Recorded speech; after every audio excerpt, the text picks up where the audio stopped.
எந்த கல்யாணத்துக்கு போனாலும் சேனக்கிழங்கு வறுவல் செஞ்சு வச்சிடுறாங்க. அதை சாப்பிட்டா ரொம்ப டேஸ்ட்டாக இருக்குது. இதுக்காகவே யாராவது கல்யாணத்துக்கு கூப்பிடுவாங்களான்னு வெயிட் பண்ணிகிட்டு இருக்க வேண்டியதாக இருக்குது. சரி, இன்றைக்கி நம்மளே சேனக்கிழங்கு செஞ்சுருவோம். சேனக்கிழங்கு 1/4 கிலோ வாங்கி அரை மணி நேரம் புளி தண்ணியில் ஊற வச்சுட்டு உப்பும் மஞ்சத்தூளும் போட்டு ஒரு 10 நிமிஷம் வேக வச்சு எடுத்து தண்ணியெல்லாம் வடிச்சிடணுங்க. இப்போ பாருங்கள், இந்த அளவுக்கு வெந்ததுக்கப்புறமா எண்ணெயில் போட்டு பொரிச்சு எடுத்துக்கலாம். எண்ணெய் அதிகமாகலாம் குடிக்காதுங்க. உப்பு போட்டு பொரிச்சு வச்சுருக்க இந்த சேனக்கிழங்கு வெறுமனே சாப்பிட்றதுக்கு ரொம்ப கிறிஸ்பியாக ஃப்ரெஞ்ச் ஃப்ரை விட நல்லா டேஸ்ட்டாக இருக்குங்க. நம்ம தான் வறுவல் செய்ய போகிறோமே, அதுக்கு ஒரு 4 துண்டு தேங்காய், ஒரே ஒரு தக்காளி பழம், அரை டீஸ்பூன் அளவுக்கு சோம்பு, 1 டீஸ்பூன் அளவுக்கு மிளகு, இது எல்லாத்தையும் சேர்த்து நல்லா ஃபைன் பேஸ்ட்டு அரைச்சி எடுத்து வந்துக்கலாங்க.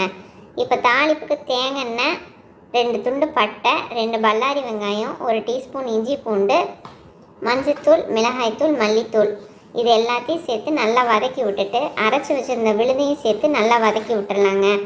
இப்போ இது எல்லாம் பச்சை வாசனை போக விட்டு தேவையான அளவுக்கு உப்பு, அரை டீஸ்பூன் அளவுக்கு சிக்கன் மசாலா, அப்புறம் மிக்ஸி ஜாரை கழுவி அந்த தண்ணி, பொரிச்சு வச்சுருக்க சேனக்கிழங்கு, இது எல்லாத்தையும் போட்டு ஒரு பெரட்டி 5 நிமிஷம் மூடி சிம்மில் வச்சுருந்துட்டு இறக்குனீங்கன்னா சூப்பரான சேனக்கிழங்கு வறுவல் ரெடிங்க.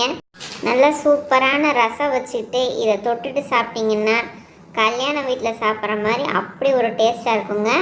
ரொம்ப அட்டகாசமான ரெசிபி. ட்ரை பண்ணி பாருங்கள் ஃப்ரெண்ட்ஸ்.